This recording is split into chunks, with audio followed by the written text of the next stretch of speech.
오늘은 죄가 보이지 않기 때문에라는 제목으로 말씀을 전합니다. 이스라엘이 반복해서 죄를 지으니까 죄가 더 이상 눈에 보이지 않습니다. 죄에 대해서 무감각해지게 되고요. 죄를 정당화하고요. 죄를 합당화하기 때문에 더 이상 죄가 눈앞에 보이지 않죠. 죄가 보이지 않으면 어떤 일이 일어나냐면 하나님이 두렵지 않게 됩니다. 하나님이 두렵지 않고 심판과 징계가 보이지 않게 되죠. 그러니 회개할 기회를 잃게 되죠. 오늘 미가서 3장에 나온 이스라엘 지도자들의 모습이 그랬습니다. 죄가 보이지 않아서 하나님을 두려워하지 않으니 심판과 징계가 보이지 않아 결국 하나님의 두 가지 징계를 받게 됩니다. 첫 번째는 무엇이냐면 아무리 도움을 구해도 하나님이 응답하지 않으시는 거예요. 두 번째 징계는 무엇이냐면 하나님이 더 이상 하나님의 뜻을 계시로 나타내 주시지 않는 것이죠. 이것이 징계입니다. 깨닫는 말씀이 없는 것, 하나님의 뜻을 모른 채 살아가는 것이 우리에겐 너무 일상적인 일이지만 사실 그것 자체가 징계라는 것이죠. 도움이 필요할 때 하나님이 일하시지 않으면은 지금은 일하시지 않는가 보다 그것이 아니라 오늘 본문에는 그것 자체가 징계라고 말하고 있는 것입니다.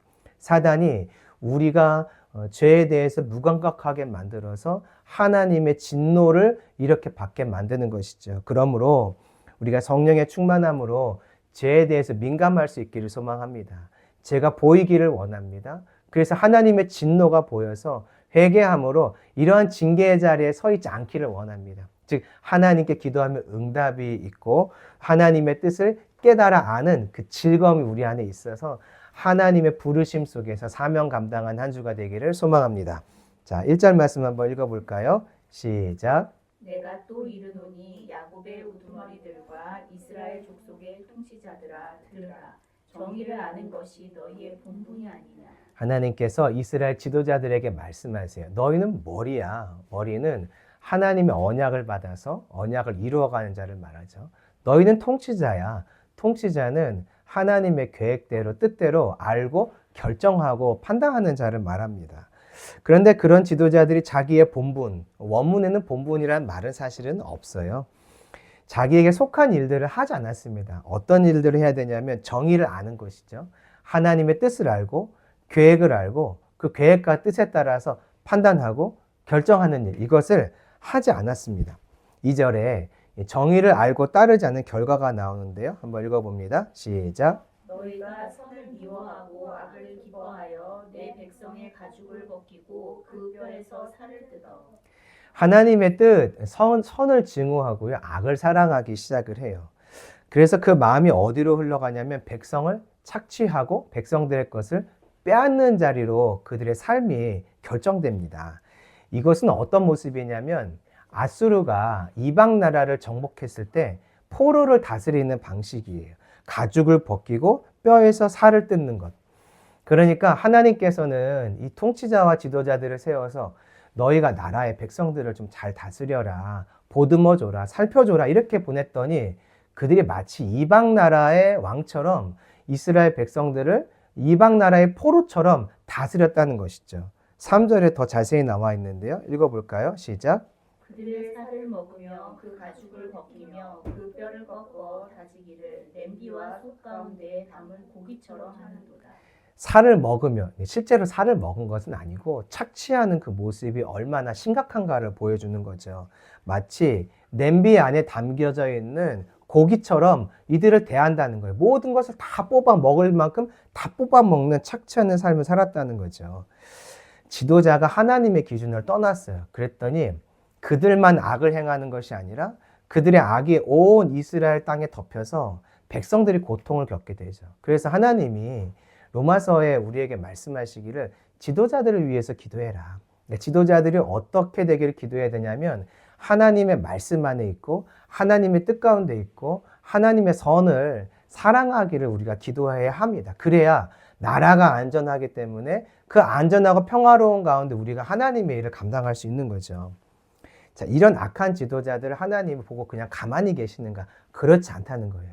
하나님 반드시 이런 악한 지도자들을 징계하십니다. 그 징계의 방법이 뭐냐면 도움을 구할 때 응답하지 않는 거예요.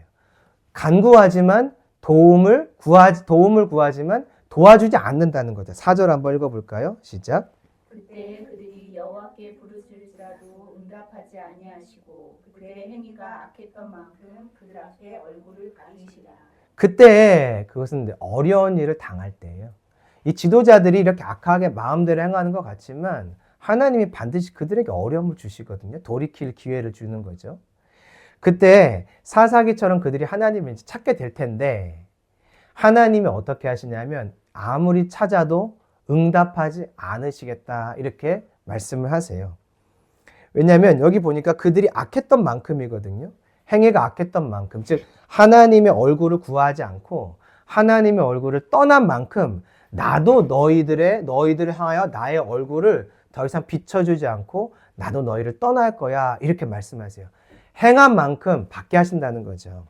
자, 이 일이 오늘 미가서에서 일어나고 있는데 미가서의 예언으로 지금 선포되고 있는데 사실은 이 일이 창세기에 나타나고요. 계시록에 그대로 다 나타나요. 그러니까 어떤 얘기냐면 미가서에 이런 상황이 올 때까지 사단이 계속 사람들을 넘어뜨리고 유혹한 건데 이 일이 창세부터 세상이 끝나는 마지막 때까지 계속 반복되어 나타난다는 거죠. 창세기에 에덴 동산을 좀 생각해 보죠. 범죄한 후에 아담과 하와가 나무 사이에 숨었어요. 하나님의 얼굴을 스스로 피한 거죠. 그 결과가 무엇이냐면 하나님도 그들을 향하여 얼굴을 비춰주지 않기로 결정하세요. 그래서 에덴에서 그들을 쫓아내죠. 사람이 하나님을 피하면요. 하나님도 그 사람을 피하세요. 사람을 향하여 얼굴 드시기를 멈추신다는 겁니다.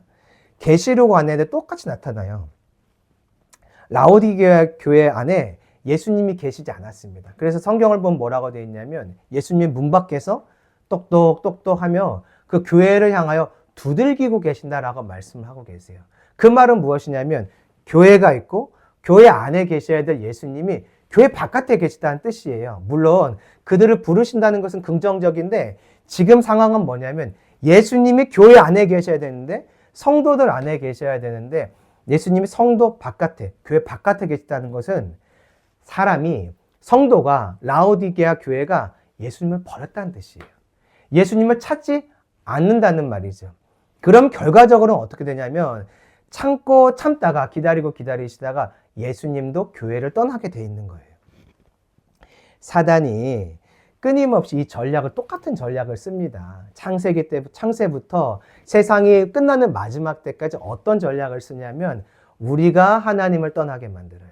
우리가 하나님을 떠나서 결국 하나님도 우리를 떠나게 하는 자리까지 우리를 계속 유혹한다는 거죠. 하나님과의 친밀한 교제를 끊는 일, 이게 바로 사단이 우리에게 지금도 행하고 있는 것입니다. 그때 나타나는 현상이 뭐냐면 응답이 없는 거예요. 응답. 그러므로 내가 기도하는데도 응답이 없으면 사단에게 속아서 지금 하나님과의 친밀함이 깨진 것일 수 있다는 것을 생각하셔야 돼요. 우리는 기도할 때 응답이 없는 게 익숙해요. 기도할 때 하나님이 말씀하지 않는 게 익숙해요. 그런데 그렇지 않다는 거예요. 오늘 본문은 그렇지 않다는 거예요.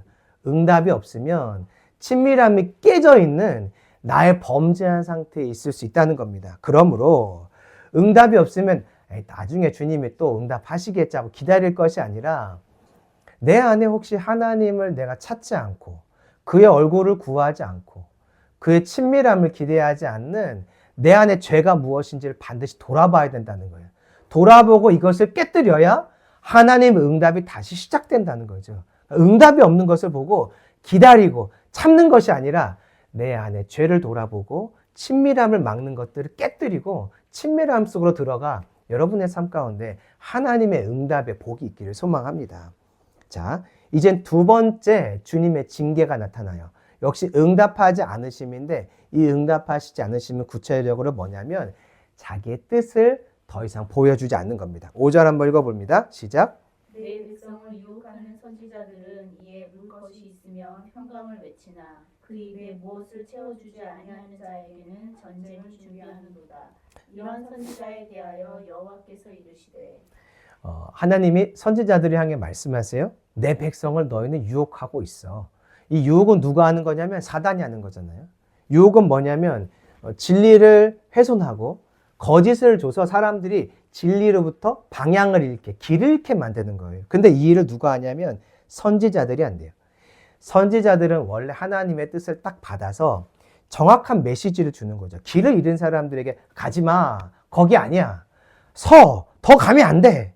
달려가. 여긴 빨리 지나가야 돼. 하면서 명확한 하나님의 뜻을 알려줘서 갈팡질팡하지 않고 흔들리지 않고 곧대로 고지 하나님의 말씀대로 곧게 갈 수 있도록 돕는 자가 선지자인데 주님 말씀하세요. 너희가 지금 내 백성을 유혹하고 있어.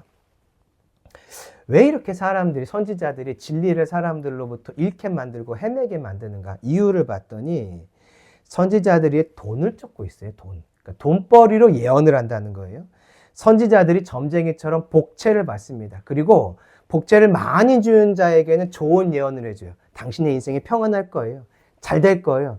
그거 하고 계십니까? 하나님이 도와주실 거예요. 그런데 복채를 넉넉하게 주지 않는 사람들, 돈을 많이 주지 못할 것 같은 사람들에게 이렇게 말하는 거죠. 하나님의 거룩한 전쟁이 지금 당신에게 시작되었습니다. 당신은 곧 어려움을 당할 거예요. 당신은 곧 하나님의 어떤 징계와 진노를 받을 거예요. 하면서 사람들을 위협하는 말들, 그런 예언들을 했다는 것이죠. 6절입니다. 시작. 그러므로 너희가 밤을 만나리니 이상을 보지 못할 것이요 어둠을 만나리니 점치지 못하리라 하셨나니라. 이 선지자 위에는 해가 져서 낮이 캄캄할 것이라. 그랬더니 하나님이 어떤 일을 하시냐면 선지자들에게 계시를 멈추는 거예요. 하나님의 뜻을 나타내서 듣는 자가 선지자인데 선지자에게 하나님의 뜻을 더 이상 보이지 않으시죠. 여기 보니까 밤, 어둠, 캄캄함, 해가 진 상태, 이게 다 뭐냐면 하나님이 말씀하시기를 멈춘 상태예요. 초자연적인 은혜들이 완전히 멈춥니다. 이들이 타락해 있어도요, 하나님께서 그의 백성들을 살리기 위해서 초자연적인 역사들을 행했어요. 그랬기 때문에 이들이 점치는 것과 같은 어떤 놀라운 일들을 행하고 있었던 거죠. 그런데 하나님이 이제는 그들에게 그나마 베푸시던 이 은사, 초자연적인 은사, 하나님의 어떤 뜻을 알게 하는 것들을 다 걷어가셨어요.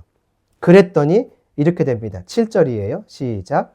선자가 부끄러워하며 술객이 수치를 당하여 다 입술을 가릴 것은 하나님이 응답하지 아니하심이니라. 선견자가 술객처럼 살던 선지자들이요, 부끄러워서 입술을 가립니다. 레위기서를 보면 사람들이 나는 부정하다 부정하면서 하다 하면서 입술을 가르는 일이 일어나요. 그러니까 이 선견자들이 그동안에 하나님의 그래도 역사가 있어서 사람들에게 존경도 받고 인정도 받고 칭찬도 받으면서 예언도 하고 마치 점치는 점쟁이처럼 뭔가 어떤 하나님의 뜻들을 나타내고 있었을 때가 있었죠. 그런데 하나님이 이 모든 그들의 기능들, 능력들을 다 걷어가신 거예요. 은사들을 걷어가신 거예요. 귀를 막아버리신 거예요. 눈을 막아버리신 거예요. 하나님의 메시지를 더 이상 알려주지 않고 하나님도 침묵하시니까 그들 안에 있는 원래 모습들이 드러난 거죠. 부정하고 더러운 것들이 다 드러나기 시작한 겁니다. 그래서 그들이 더 이상 예언도 못하고 점도 치지 못하고 알아맞추지 못하고 말해주지도 못하게 되는 거죠. 이 자체가 징계고 심판이에요. 자, 이 징계와 심판이 어떤 과정으로 오냐면 8절을 좀 참조해 보면 8절과 대조해서 생각을 해보면 하나님의 영이 떠날 때 계시와 은사와 능력들이 멈추거든요. 선지자에게 이 모든 것이 멈췄다, 그 말은 선지자에게 부어졌던 영을 하나님이 걷어가셨다, 그런 뜻이에요. 성경을 보면요, 하나님과의 친밀함의 교제가 끊기면 다음에 하나님이 하신 일이 있어요. 영을 걷어가시는 거예요. 자, 이게 창세기에서 계시록까지 또 반복이 돼요. 창세기 생각해 보죠. 3장에서 에덴에서 사람들이 쫓겨납니다. 그 말은 뭐냐면 하나님과 친밀함의 관계가 끊겼다. 자, 친밀함의 관계가 끊겼더니 6장에서 노아 사건이 나올 때 하나님이 어떤 일을 하시냐면 사람들에게서 영을 걷어가신 일이 일어나요.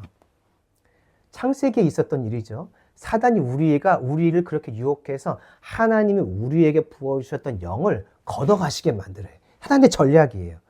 계시록 7교회도 똑같아요.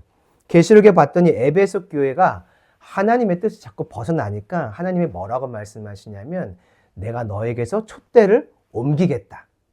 하나님이요, 촛대를 누군가에게 주시면 어떤 일이 일어나냐면 성령의 충만함이 임하고 은사와 능력과 계시가 나타나기 시작해요. 그래서 하나님이 그들을 통해서 하나님의 놀라운 일들을 완성해 가시죠. 그런데 하나님이 촛대로 옮긴다는 것은 무엇이냐면 성령의 충만함을 걷어가신다는 거예요. 더 이상 계시도, 능력도, 은사도, 어떤 치유와 축사의 능력도 나타나지 않게 하시겠다, 그런 뜻이죠. 즉 성령을 걷어가시면 촛대가 옮겨지는 것을 말하는 거죠. 사단은 이것을 목적으로 하고 있어요. 우리가 쓰임받지 못하도록 친밀함이 깨어지고 하나님은 우리 때문에 진노하셔서 영을 걷어가셔서 자신이 하려고 하는, 사단이 하려고 하는 모든 계략들을 우리가 더 이상 막지 못하도록 하려고 우리가 친밀함에서 벗어나게 만들어 하나님이 우리에게 주신 영을 걷어가시게 만드는 거죠. 그러므로 하늘로부터 오는 지식과 지혜와 능력과 은사의 공급이 없다면 나는 원래 그런 인생이었지. 내가 예수 믿고 한 번도 난 그런 걸 경험해 본 적이 없어. 그건 모든 사람에게 주는 것이 아니지라고 생각하면서 가만히 있으면 안 된다는 거예요. 우리는 지혜와 지식과 능력과 은사가 없는 것이 너무 익숙해요.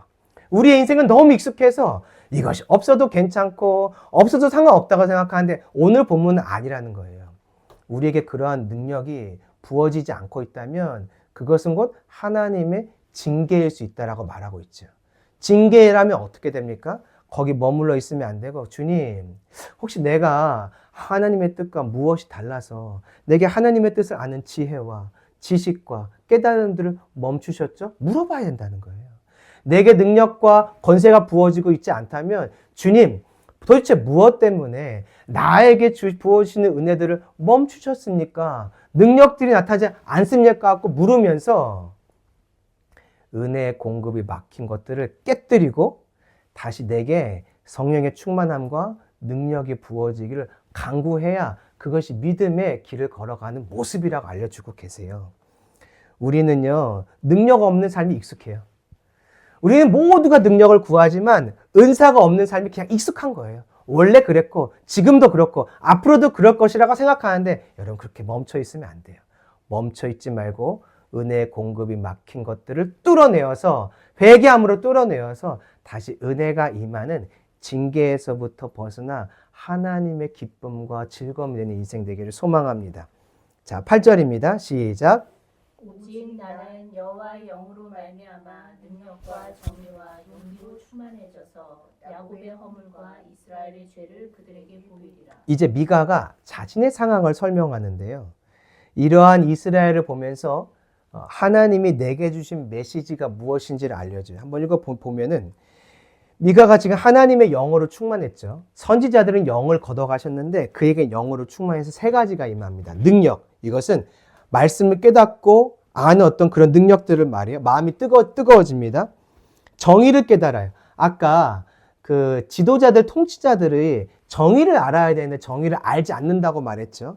그런데 이 미가에게는 성령의 충만함이 임하면서 하나님의 기준과 뜻을 깨닫고 하나님의 말씀이 무엇인지, 선이 무엇인지 깊이 알게 돼요. 그리고 영이 충만하면서 용기도 충만해져요. 이것은 무엇이냐면 깨닫고 알게 된 것을 우리가 누군가에게 말하고 선포하려면 무엇이 필요하냐면 담대함이 필요하죠. 그 담대함의 용기를 말해요. 자, 사도행전을 보면요, 성령의 충만함이 임할 때 제자들 안에 불붙는 마음이 생깁니다. 하나님의 진리를 선포하고 싶은 마음이 생겨요. 담대함이죠. 그리고 예수님의 죽음과 부활들이 이제 깨달아지기 시작해요. 정의를 알게 돼요. 하나님의 정의가 무엇인지, 기준이 무엇인지, 선이 무엇인지를 알게 돼요. 그러면서 이제 그들이 마가의 다락방에서 숨어있던 그들이 다락방의 문을 열고 바깥으로 나가서 세상에서 그들을 죽이려고 하는 자들 앞에 하나님의 말씀을 담대하게 선포하게 되죠. 미가가 지금 그런 상황이 되었다는 거예요. 무엇이 올 때요? 성령이 충만할 때 능력이 임하고 정의를 알게 되고 용기가 임해서 사도행전 2장에 있었던 예수님의 제자들과 같이 나아가 바른 것을 전하게 되었다는데 무엇을 전하고 있나 봤더니 사람들이 죄를 알도록 하는 것, 사람들 안에 죄가 있다는 것을 알려주는 역할을 했다는 거예요. 잘 보세요. 성령에 충만하면 능력이 임하거든요. 거기엔 치유와 축사와 예언의 은사들도 임하죠. 하나님의 뜻을 깨달아 아는 것도 임하죠. 근데 이 능력을 나타내는 것 자체가 목적이 아니라 능력을 통해서 결국 사람들을 어디로 인도하냐면 당신 안에 정리되지 않은 죄가 있어요. 당신 안에 해결되지 않은 죄가 있어요. 하나님의 은혜가 임하는 것을 막는 죄가 있어요 하며 자신의 죄를 보도록 안내한다는 거예요. 성령의 충만함은 능력 행함이 목적이 아니라 결국 죄를 깨닫게 하는 데 목적이 있다는 것을 보여주고 있죠. 사도행전 2장에서 제자들이요, 담대함으로 나가서 말씀을 전했더니 어떤 결과가 일어나냐면 사람들이 누구 앞에 서게 되죠? 부활하신 예수님 앞에 서서 예수님을 죽인 자가 나구나, 나 때문에 예수님이 죽었구나 깨닫고 사람들이 예수님 앞에서 죄를 깨달아 회개하는 자리로 인도함을 받게 돼요. 성령의 충만함은 단순히 능력 행함이 아니에요. 성령의 충만함은 사람을 고치는 것, 치유와 축사가 목적이 아니에요. 이 모든 것을 통해서 살아계신 예수님, 성령을 보내시는 그 예수님이 부활하 계신다. 그 복음을 알고 그 예수 그리스도 앞에서 자신의 죄를 보게 하는 것이 성령 충만의 목적인 것을 알 수 있죠. 그러므로 우리 안에 이 성령 충만이 반드시 있어야 돼요. 우리는 이 성령 충만이 없는 것이 또 익숙해요. 우리는 성령 안에 있지만 성령의 충만함으로 능력 가운데 있는 것이 익숙하지 않고 이것이 잘 경험되어지지 않아요. 그런데 아니라는 거예요. 반드시 이 자리로 들어가야만 사명 감당할 수가 있는 거예요. 성령 충만함이 나타나야만 한 영혼이 예수 그리스도 앞에 서서 자신의 죄를 돌아보며 회개하고 돌이키는 구원의 역사를 경험할 수 있는 거죠. 우리가 성령 충만이 없으면 영혼을 그러니까 구원할 수 없는 거예요. 왜 내가 영혼 구원하는 쓰임받지 못하나 봤더니 성령 충만이 없는 거예요. 우리가 이게 익숙한데 그 익숙함에서 벗어나야 된다는 거죠. 성령 충만이 반드시 임해야 돼요. 미가는 지금 이스라엘의 상태가 정확하게 보였어요. 아, 이들이 죄를 깨닫지 못하고 있구나. 죄를 깨닫지 못하니 이렇게 회개할 기회를 놓치고 하나님의 징계 가운데 돌아가는구나. 이것을 정확하게 알고 있었어요. 자, 이제 이걸 보시죠. 이스라엘은 죄를 보지 못하고 있었는데 미가가 이제 그것을 정확하게 간파하고 알려주는 거예요. 9절입니다. 시작. 야곱 족속의 어머니들과 이스라엘 족속의 통치자들 곧 정의를 거룩하고 정직한 것을 굳게 하는 자들아 원하노니 이 말을 들을지어다. 들으라고 말합니다. 통치자들과 정의를 미워하고 정직한 것을 굳게 한 자들에게 하나님이 말씀하시죠. 이제 그들의 실상을 말씀하세요. 10절입니다. 시작. 시온을 피로 예루살렘을 죄악으로 건축한도다. 시온은요, 하나님의 통치를 말해요. 근데 통치가 있는 그 자리에서 피가 채워진다는 말은 무엇이냐면 피는 범죄하고 살인하는 것을 말하잖아요. 하나님의 통치가 있는 자리에서 통치를 거부했기 때문에 피 흘리는 죄를 짓는 거죠. 시온을 피로 채웠다는 것은 사람들이 지금 하나님의 통치를 거부한다는 뜻이에요. 영적인 측면에서 이 통치를 거부하면 예루살렘은요, 눈앞에 보이는 성전을 말하거든요. 눈앞에 보이는 현실 세계를 말하거든요. 현실 세계가 죄악으로 건축하는도다. 현실 세계가 죄악으로 가득 차죠. 사람이요, 하나님과의 영적인 이 관계에서 통치를 거부하면 그 통치를 거부한 영적인 상태가 육적인 상태로 드러나는 거예요. 그게 바로 무엇이냐면 죄악으로 세상이 가득 차는 거죠. 왜 사람들이, 이 지도자들이 예루살렘을 죄로 가득 채우고 있는가? 근본적인 원인이 나오는데요. 그것은 죄를 보지 못하기 때문이에요. 11절입니다. 시작. 그들의 우두머리들은 뇌물을 위하여 재판하며 그들의 제사장은 삭슬 위하여 교훈하며 그들의 선지자는 돈을 위하여 점을 치면서도 여호와를 위하여 이르기를 여호와께서 우리 중에 계시지 아니하냐 재앙이 우리에게 임하지 아니하리라 하는도다. 우두머리들, 제사장, 선지자가 똑같은 일을 하는데요. 돈을 쫓고 있어요. 조금씩 다르지만 뇌물, 싹, 돈. 돈은 곧 두 마음을 품는 우상을 품는 거죠. 하나님을 떠나는 것을 말해요. 그런데 이 죄악을요, 한 번 행한 것이 아니에요. 여기 보니까 재판하며라고 되어 있는데 이게 미완료거든요. 미완료는 반복을 말하죠. 즉 사람들이요, 지도자들이 돈을 쫓는 일을 처음에 할 때는 아, 이러면 안 되는데 하면서 한 거예요. 근데 돈이 너무 좋은 거죠. 그래서 죄를 반복하다 보니까 이제 죄를 죄로 여기는 마음들이 묻어지기 시작해요. 하나님이 나에게 심판하시지 않을까? 나를 징계하지 않을까 하는 두려움들이 점점 사라지기 시작하고요. 죄가 더 많이 반복되면 어떤 일이 일어나냐면 죄를 합리화, 정당화 시켜서 더 이상 죄가 내 눈앞에는 죄로 보이지 않게 돼요. 다른 사람들은요, 나를 볼 때, 저거 죄인데. 다른 사람들은 나를 볼 때, 저 말은 하나님이 기뻐하지 않는데 라고 다 파악하는데, 본인은 죄를 반복하면 정당화, 합리화시키는 구조가 자기 안에 들어와서 자기에겐 죄가 죄로 보이지 않게 돼요. 자, 그게 어디에 나오냐면 창세기 3장을 정확하게 나와요. 여자가 먼저 범죄하죠. 남편에게 선악을 알게 한 나무 열매를 먹게 해서 범죄하게 돼요. 죄가 반복되네요. 그렇죠? 그리고 그들이 하나님을 피해서 동산 가운데 숨게 돼요. 죄가 반복되네요. 죄가 반복되었을 때 하나님이 말씀하십니다. 무슨 일이야? 내가 하지 말라는 거 했어? 라고 말하니까 여자는 뱀 탓, 남자는 여자 탓, 남자는 하나님 탓하면서 어느 누구도 죄를 인정하지 않아요. 자기의 죄가 보이지 않는 거예요. 하나님이, 그 두려우신 하나님, 나를 징계하실 수 있고 나의 생명을 지금 주장하시는 하나님이 내게 묻고 계신데 남자도 여자도 누구도 자기의 죄가 보이지 않아요. 다른 사람의 죄만 보이는 거예요. 자기의 죄가 반복이 되면요, 정당화, 합리화돼서 더 이상 죄가 죄로 여겨지지 않습니다. 죄가요, 안 보이면 어떤 일이 생길까요? 하나님의 진노가 안 보이는 거예요. 죄 짓고 있다고 생각할 땐 주님의 진노가 두렵거든요. 경외함 때문에 두려워진다고. 근데 죄가 죄로 여겨지지 않으면 더 이상 하나님의 진노는 안 보이고 보이는 거 한 가지가 있어요.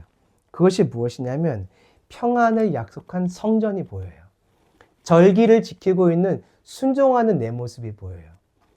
신명기 28장을 보니까 절기를 지키고요, 제사를 잘 드리고요, 예배를 잘 드려도 내 앞에 성전이 있어도, 성전은 예루살렘 성전은 평안의 땅이잖아요. 평안의 땅. 근데 이 평안을 나타내는 하나님의 평안이 약속되는 성전이 있어도 삶이 범죄하고 있으면 하나님이 진노하신다고 약속을 했어요. 그런데 죄가 합리화되고 정당화되어서 죄가 안 보이니까 하나님의 진노는 보이지 않고 예루살렘 성전이 보이는 거예요. 아, 주님이 우리에게 평안을 약속했지. 절기를 지키고 있고 예배를 지키고 있는 나의 순종만 보이는 거예요.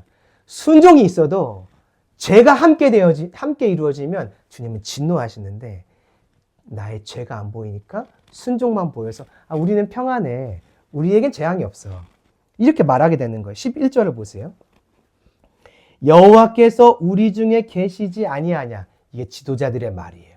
왜 이런 생각을 하냐면 죄가 안 보이니까. 자기들의 순종만 보이는 거예요.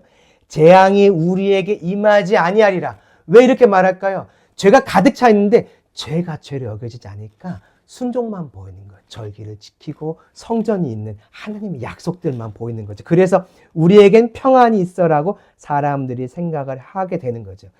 죄가 반드시 보여야 돼요. 죄가 안 보이면 진노가 보이지 않아요. 진노가 보여야 회개가 되거든요. 진노가 보여야 두려워서 회개가 되는데 진노가 안 보이면 회개를 하지 않게 돼요. 그럼 결국 주님의 징계가 오늘 본문처럼 응답하지 않으심으로 나타나게 되는 거죠. 그래서 결국 이스라엘이 이렇게 돼요. 12절입니다. 시작. 그러므로 너희로 말미암아 시온은 갈아엎은 밭이 되고 예루살렘은 무덤가 되고 성전은 산의 숲의 높은 곳이 되리라. 이스라엘 땅이 황폐하게 되는 하나님의 진짜 진노를 경험하게 되는 겁니다. 하나님께서 이 상황까지 가지 않게 하려고 미가에게 성령을 부어준 거예요. 성령을 부어주면 어떤 일이 일어나죠?